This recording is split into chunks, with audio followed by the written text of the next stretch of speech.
AP deputy CM Pawan కు ఎక్కడ నెగ్గాలో మాత్రమే కాదు ఎక్కడ తగ్గాలో కూడా బాగా తెలుసు. అందుకే చంద్రబాబు విజన్ ని ఆయన ఎంతగానో మెచ్చుకునేవారు.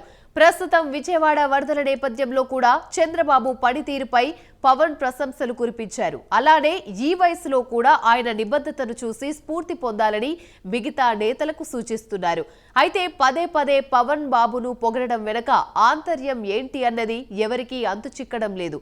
అయితే పవన్ ఉన్నది ఉన్నట్లుగా మాట్లాడతారు. బాబు విజనరీ ఆయన మెచ్చుకుంటున్నారు. అదే సమయంలో ఆయనకు ఎక్కడ తగ్గాలో ఎక్కడ నెగ్గాలో కూడా బాగా తెలుసు అంటున్న వారు కూడా ఉన్నారు.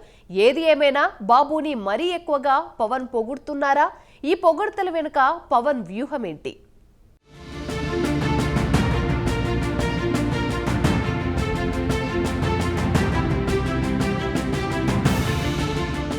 ఇటీవల కాలంలో అనేక సార్లు జనసేన అధినేత పవన్ కళ్యాణ్ సీఎం చంద్రబాబును పొగడ్తలతో ముంచెత్తుతున్నారు. చంద్రబాబు పనితీరుని, ఆయన విజన్ ని, ఆయన కష్టాన్ని, ఆయన ఆలోచనలను ఇలా చాలా విషయాల్లో మెచ్చేసుకుంటున్నారు. నిజానికి కూటమిలో ఉన్న పార్టీలు ఇంతలా తోటిపక్షం అధినేత గురించి మాట్లాడడం అంటే చాలా ఆలోచిస్తాయి.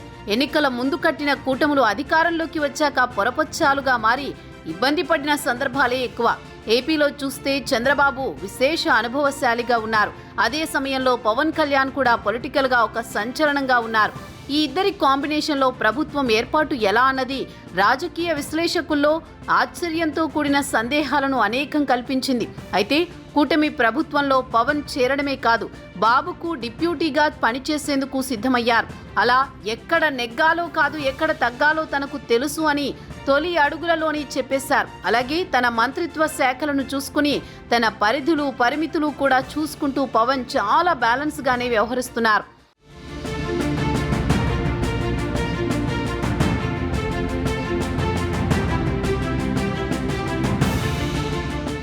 ఈ నేపథ్యంలో బాబుని పవన్ పదే పదే పొగుడుతున్నారు. ఇది అంత అవసరమా అన్న చర్చ కూడా ఒకవైపు ఉంది. కూటమిలో బీజేపీ కూడా మిత్రపక్షమే, కానీ ఆ పార్టీ నాయకులు బాబు ఈజ్ గ్రేట్ అని పెద్దగా అనడం లేదు. 1-2 సందర్భాల్లో కూటమి ప్రభుత్వాన్ని బాబు బాగా నడుపుతున్నారు, అది కూడా కేంద్రం సహకారంతో అని వారు అంటూ వచ్చారు. అయితే పవన్ మాత్రం చాలా బోల్డ్ గా ఈ స్టేట్మెంట్లు ఇస్తున్నారు. మరి ఆయన బాబుని గుడ్ అడ్మినిస్ట్రేటర్ అని ఎప్పటి నుంచో చెబుతున్నారు. దాని ప్రకారమే ఆయన మాట్లాడుతున్నారు. బాబుని డిప్యూటీ సీఎం హోదాలో ఉండి కూడా పవన్ పొగడడం, ఆయన వద్ద నేర్చుకోవాల్సింది చాలా ఉంది అని అనడం, ఇవన్నీ పవన్లో రాజకీయ పరిపక్వతను తెలియజేస్తున్నాయి. అయితే అదే సమయంలో కూటమిలో బాబు ఈజ్ గ్రేట్ అంటే పవన్ ఎప్పటికీ డిప్యూటీ సీఎంగానే మిగిలిపోతారా అన్న చర్చ కూడా జన సైనికులతో పాటు ఆయన అభిమానుల్లో నడుస్తోంది. ఇటీవల జరిగిన పవన్ బర్త్డే వేడుకల్లో అయితే జన సైనికులు పవన్ 2029లో సీఎం అని ఒక టార్గెట్ కూడా పెట్టేశారు. పవన్ సీఎం కావాలన్నదే వారి కోరిక. ఈ పవర్ సరిపోదు, పవర్ స్టారు అని కూడా జన సైనికులు అంటున్నారు. అంటే వారికి కావాల్సింది తమ నాయకుడు సీఎం కావడం. ఇక ఒక బలమైన సామాజిక వర్గంలోనూ పవన్ ని సీఎంగా చూడాలని ఆశ ఉంది. అయితే అది ఈ టర్మ్లో నెరవేరదు అని జన సైనికులు, పవన్ అభిమానులు అయితే ఒక ఆలోచనకు వచ్చారని అర్థమవుతోంది. అందుకే వారు 2029 తమ టార్గెట్ అని అంటున్నారు.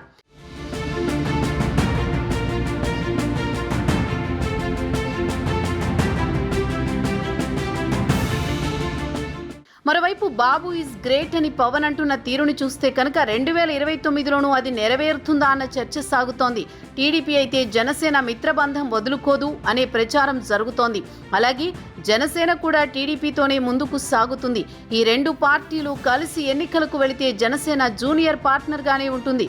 అలాంటప్పుడు పవన్ సీఎం ఎలా అవుతారనే సందేహాలు తెరపైకి వస్తున్నాయి. ఎందుకంటే కూటమిలో అప్పటికీ కూడా పెద్ద పార్టీగా టీడీపీయే ఉంటుందనే టాక్ వినిపిస్తోంది. ఇవన్నీ ఇలా ఉంటే బాబుని పొగడడంలో పవన్ ఆంతర్యం ఏమిటి అన్నది కూడా చర్చగా ఉంది.